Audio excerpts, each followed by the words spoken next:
mapanganib na operasyon laban sa iligal na droga ang isinagawa ng mga tauhan ng Philippine National Police at Philippine Drug Enforcement Agency ang nagresulta sa pagkakaaresto sa isang suspect at pagkaka-recover ng mahigit 2.7 milyong halaga ng hinihinalang shabu nitong Biyernes ng hapon sa Ampao, Lanao del Sur. Nito lamang ikalima ng Setyembre taong kasalukuyan.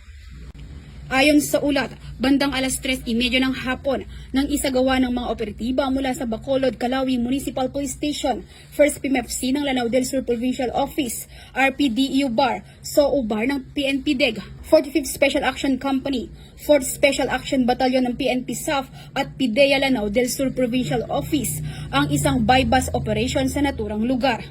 Ang operasyon ay nauwi sa isang armadong engkwentro kung saan nagtamo ng sugat ang suspect.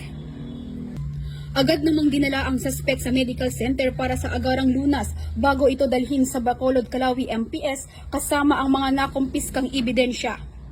Nakuha mula sa suspect ang tinatayang 406.9 gramo ng hinihinalang shabu na nagkakahalagang 2,766,920 pesos, bypass money, isang caliber 9mm pistol na may 10 bala, 6 na fired cartridges mula sa parehong baril, at iba pang non-drug items. Maharap ang suspect sa kasong paglabag sa Republic Act 9165 o Comprehensive Dangerous Drugs Act of 2002.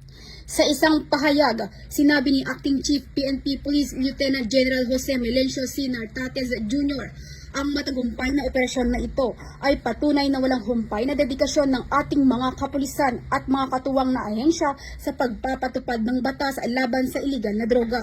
Ang PNP ay patuloy na nakatuon sa pagtiyak ng ating mga komunidad ay ligtas mula sa masasamang dulot ng droga at karahasan.